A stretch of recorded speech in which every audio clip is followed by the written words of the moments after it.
believe, you're one of those who believes that the time for period leave has come. What are your factors that you think that a country like India should and could move ahead by a mandated period leave? Firstly, thank you for having this conversation on mainstream media. Now, why am I an advocate for period leave? We have research that says a man's pain is taken more seriously within the medical community and beyond than a woman's pain.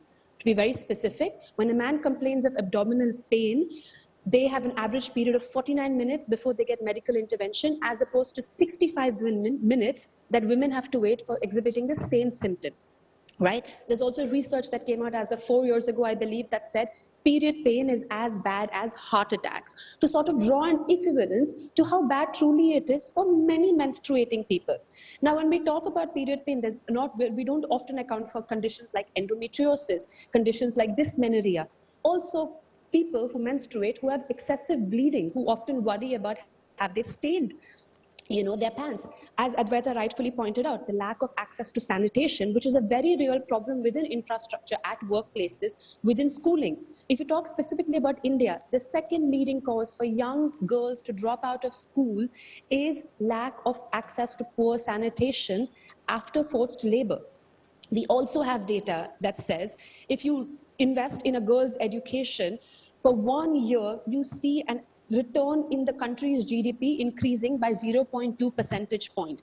A girl who stays in school for 1 year in higher education ends up gaining upwards of 25% in wages later on in her life. Right? So if you want to address climate crisis, the most cost-effective measure is investing in young girls' education and sexual and reproductive health care rights. So if you want to talk about from a purely data, country's economic strength perspective, it makes absolute objective sense, and I keep using the word objective, to invest in making sure we remove the barriers. And these barriers are very real.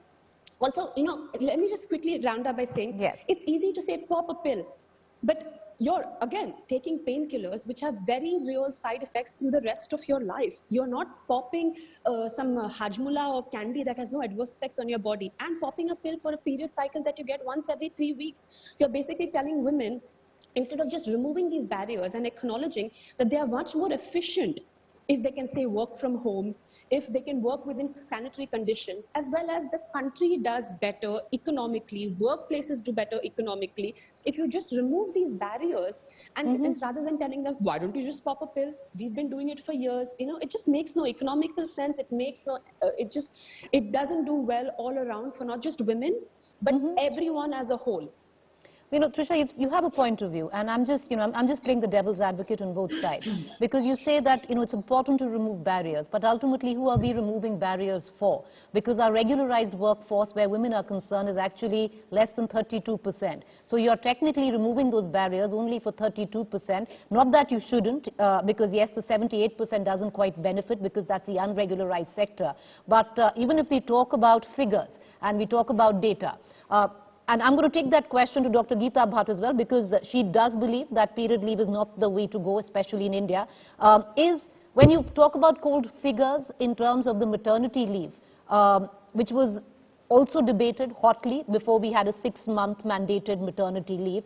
Now, what it did was it benefited the 32%, and now Oxfam data actually suggests, Trisha, that of that 32% workforce where women are concerned, there has been a drop of 22% women in the workforce in the biological age because they are just not being hired anymore. So, is it counterproductive? In an utopian world, in a Nordic country, maybe it fits in perfectly, but does it fit in India? No, these are all arguments.